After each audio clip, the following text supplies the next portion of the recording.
আপনারা যারা ভিডিওতে দেখে বাসায় এক্সারসাইজ করছেন, ওনারা বারবার ভিডিওগুলো দেখে প্রপারভাবে এক্সারসাইজ করবেন। কারণ প্রপারভাবে এক্সারসাইজ না হলে এক্সারসাইজ থেকে কোনো ভালো রেজাল্ট পাবেন না। আরেকটা বিষয় হচ্ছে যে এক্সারসাইজ যখন করবেন, যে এক্সারসাইজে আপনাদের প্রবলেম হবে, মনে হবে যে আপনাদের কষ্ট হচ্ছে বা ব্যথা হচ্ছে এই এক্সারসাইজটি করলে, তাহলে ওই এক্সারসাইজটি স্কিপ করবেন। এখানে একটা কথা আছে যে এমনও হয় যে কখনো এক্সারসাইজ করেননি, তো হঠাৎ করে এক্সারসাইজ করলে একটু প্রবলেম হয়, এটার জন্য হতে পারে। তো সেটি তো আপনি ভালো বুঝবেন যেহেতু আপনি এক্সারসাইজ করছেন। যদি মনে হয় যে একটু বেশি সমস্যা, তাহলে ওই এক্সারসাইজটি স্কিপ করবেন।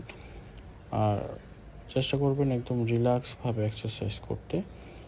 আর তাড়াহুড়া করবেন না এক্সারসাইজ করার সময়, ঠিক আছে? একটু সময় নিয়ে ভালোভাবে এক্সারসাইজ করবেন। সবগুলো একসাথে করতে হবে যে ব্যাপারটা এরকম না। আপনি 2টা বা 3টা করে আপনি করতে পারেন। এক দিন এক একটা। আপনি 10টা এক্সারসাইজ করবেন, একদিন 3টা, পরের দিন 3টা, পরের দিন 3টা, এরকমভাবে এক্সারসাইজগুলো করতে পারেন। তো প্রপারভাবে এক্সারসাইজ করবেন। শুভকামনা রইল।